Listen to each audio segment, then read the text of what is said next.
Today we're going to be exploring how to get more mileage out of your samples using 4 creative techniques. We're going to be doing some granular synthesis, some wavetable synthesis, layering and resampling, and harmonic EQ. So let's jump right in. Using granular synthesis, we can take a sample and slice it into loads of tiny pieces called grains, and then have them overlap in creative ways to make some really interesting textures. I've got this guitar sample here that I'm just going to drag into Quanta 2 now. Quanta will automatically set your root note, which makes things super easy. Now we can play with the number of grains and the length of the grains.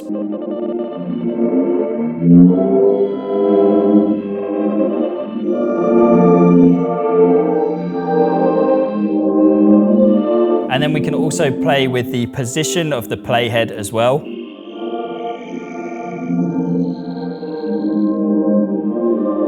And we can randomize all these controls too.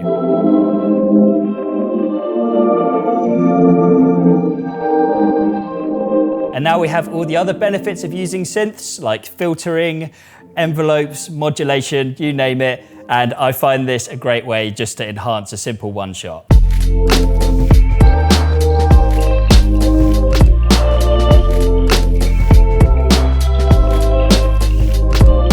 Wavetable synthesis uses samples to generate sound. We're going to start out with a super basic bass patch in Serum, and it doesn't sound particularly good. Next, we're going to drag in this synth sample and use it as a wavetable for the oscillator to start generating sound from. Now I'm just going to play with the wavetable position. And now we can crank up the unison. We can even open up the wavetable editor and mess with the harmonics. Now we can get a bit more exciting and do some comb filtering. I'm going to use an LFO on the drive of the comb filter here. And now I'm going to use an LFO to set the volume of both oscillators to add a bit more movement. And finally, it's time to add some effects. So some distortion, a flanger, a little bit of reverb with the low end rolled off. And we can apply some EQ and use more LFOs to make it move. And finally, just a little bit more distortion at the end to sweeten it up.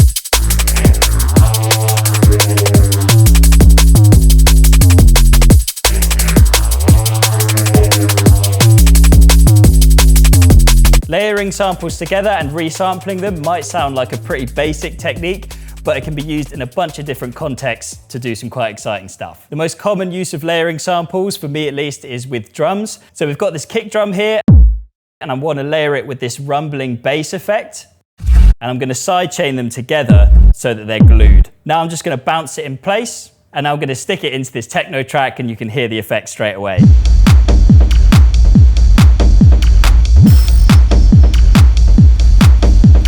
The good thing about having both the layers gelled into one bounce is the fact that we can now apply reversing, gating, compression, and all those things on one cohesive sample. We can also use layering and resampling to create more musical effects. So here I'm going to stack a few choir one-shots together. And just like that, we have a chord that we can now drag into our sampler and play something in with.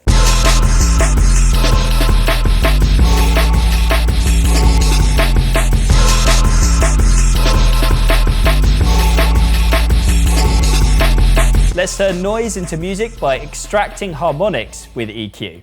This noise sample here has a resonance at around 490 Hertz, which is a B flat. So all we're going to do is give that a nice boost with a bit of EQ. And then replicate that with a duplicated version of the same EQ. Now when I bounce this in place and drag it into a sampler, you can really clearly hear that tone, and it almost sounds pan flute-like.